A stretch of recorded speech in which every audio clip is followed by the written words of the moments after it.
الإشاعة الثانية خلنا نذكرها لكم الحين. شرب المشروبات الغازية الدايت تزيد الوزن.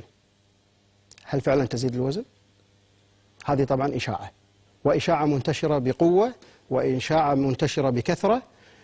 المشروبات الغازية الحين احنا مو قاعد نتكلم عن ضرر وفائدة، احنا قاعد نتكلم عن المشروبات الغازية كمشروب غازي في 0 سعرات حرارية.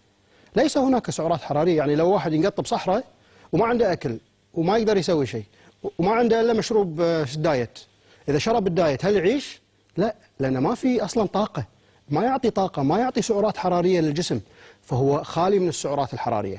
الآن في شيء مهم، أنا ما خالف، احنا دام تكلمنا عن المشروبات الغازية لازم نذكر يعني مساوئ بعض المشروبات الغازية. هل أنا أنصح فيها بشكل كبير؟ لا، ما أنصح فيها، وذلك لأسباب كثيرة، ولكن السبب الرئيسي هو كثر أن تحتوي على كمية فوسفور بصورة كبيرة وعالية، والفوسفور الجسم يحتاجه، والجسم أيضا يحتاج الكالسيوم، لكن الجسم يحتاج الكالسيوم بنسبة 2 إلى 1 فوسفور. فإذا زاد الفوسفور قل الكالسيوم، وإذا زاد الكالسيوم قل الفوسفور، بس احنا أصلا نحتاج كالسيوم بصورة أكبر. فإحنا لازم ندير بالنا من شرب المشروبات الغازية، لأن تؤدي إلى امتصاص الكالسيوم من العظم. فأنا أي شخص عمره أقل من 18 سنة يا جماعة ممنوع منعا باتا عليه شرب المشروبات الغازية أيا كانت، وأي شخص عمره فوق ال 45 سنة هم ممنوع منعا باتا شرب المشروبات الغازية. زين الفئة العمرية اللي بالنص إذا زرقوا لها 1 ولا 2 ما في مانع، طبعا احنا ما نحرم نفسنا من شيء، ولكن الأفضل الابتعاد عنها قدر المستطاع. هناك دراسة سووها على الفيران.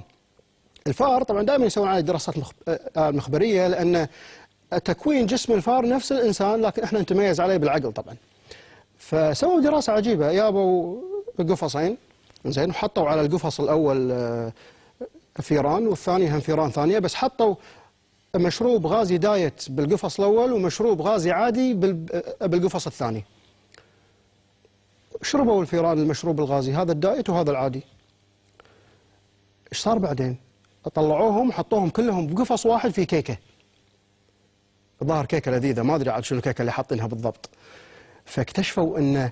اكتشفوا شيء عجيب، يعني سبحان الله، اكتشفوا أن الفيران اللي شربت المشروب الغازية الدايت أقبلت على الكيك وقامت تلهم فيه وتاكله.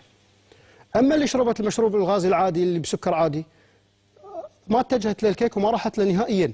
فهذا دليل كبير على أن اللي يشرب مشروبات الغازية قد يكون إقباله على أكل السكريات بعد الوجبة أكبر من الشخص اللي ماخذ المشروب الغازي العادي. هذه طبعا يعني بس معلومة ودراسة ظريفة حبيت أني أشارككم فيها.